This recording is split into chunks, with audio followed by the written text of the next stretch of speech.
Chaque citoyen doit se sentir responsable du devenir de l'ensemble dont il est solidaire et répondre à sa propre conscience. Ai-je fait ce que je devais? Me suis-je efforcé de faire mieux chaque jour? Félix Houphouët-Boigny. Nous continuons avec vous à parler de cette belle vertu de la prudence. Nous avons, vous vous en souvenez, évoqué il y a peu les généralités sur cette vertu. Puis nous avons parlé du processus de la décision et nous avons consacré la vidéo de la semaine dernière à un élément important de la décision relatif au conseil qu'il est sage de demander et qui aide dans la prise de décision. Et comme on a annoncé la semaine dernière, à la fin de la vidéo, nous parlerons cette semaine de ce qu'on peut appeler les ennemis de la décision. Bon, en réalité, c'est un terme un peu fort, mais il s'agit juste de voir qu'est-ce qui peut constituer un obstacle à la prise de bonnes décisions. Rappelons que relativement aux vertus, il y a un bel adage latin qui dit « in medio virtus », qu'il est possible de traduire ainsi « la vertu est au milieu, au centre ». Évidemment, vous nous demanderez, et vous aurez raison de le faire, au milieu de quoi et au centre de quoi? Pour répondre à cette question, nous allons regarder à nouveau le bel ouvrage d'Aristote intitulé « Éthique à Nicomaque » que nous avons déjà évoqué, dans lequel Aristote étudie comment se forment les bonnes habitudes que sont les vertus. Entre autres choses, Aristote nous dit que ce milieu n'est pas quelque chose, sinon précisément la mesure de la raison.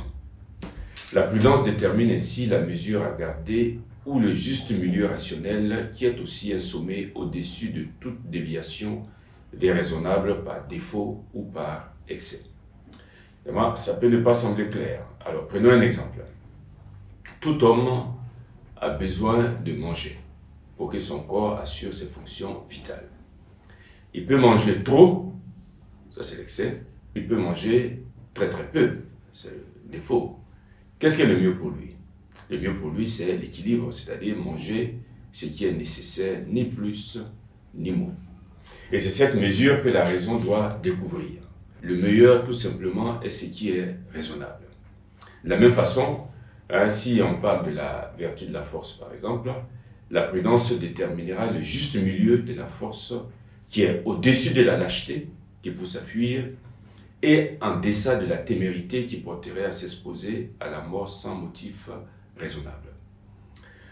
Avec ces deux exemples, vous voyez un peu le rôle que peut jouer la prudence dans l'acquisition des vertus et dans la vie quotidienne. La prudence donc se meut, elle aussi, entre deux extrêmes. Celui qui consiste à prendre tellement de précautions qu'on devient incapable de décider promptement et efficacement. On ne décide pas à temps ou on le fait mal parce qu'on n'ose pas décider. Cela, bien entendu, n'est pas de la prudence. Ce n'est pas la prudence, mais c'est de l'imprudence, ou si l'on veut, une falsification de la prudence. Parce que celui qui est tellement précautionné qu'il n'arrive pas à décider, on ne peut pas dire qu'il est prudent. L'autre extrême consiste à se précipiter, c'est-à-dire à décider sans s'informer correctement sur l'objet de la décision et sans penser à ses conséquences. On le voit là aussi, il s'agit d'un manque total de prudence. À ces deux situations, on peut indiquer qu'il peut exister des excès et des défauts au niveau de chacune des phases des décisions que nous avons envisagées depuis que nous parlons de la prudence. Il y a des gens qui n'osent pas décider.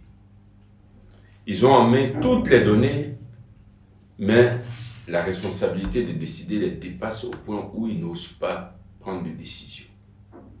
Ça, c'est un obstacle à la prise de décision. Il y a d'autres personnes qui sont indécises. Elles ne parviennent pas à décider, ou elles sont versatiles, c'est-à-dire inconstantes, changeant de décision facilement. Et cette dernière catégorie de personnes prend une décision, mais ça ne sert à rien, puisqu'elles vont changer aussitôt la décision qu'elles ont prise, et puis ainsi de suite, et finalement, elles ne décident jamais. Ajoutons à cela qu'il y a ceux qui sont paresseux. Ils voient clairement ce qu'ils doivent faire, mais ils ne le font pas. Pour la simple raison qu'ils sont paresseux ou se laissent aller à la commodité. Et ainsi, ils ne passent pas de la pensée à la réalité. Et en définitive, de cette façon, ces personnes perdent malheureusement en grande partie leur vie. La prudence nécessite la sérénité, un sens commun pour bien étudier les choses, le courage pour affronter et oser dans les situations difficiles, le discernement pour bien décider et l'énergie pour faire passer les décisions dans la pratique.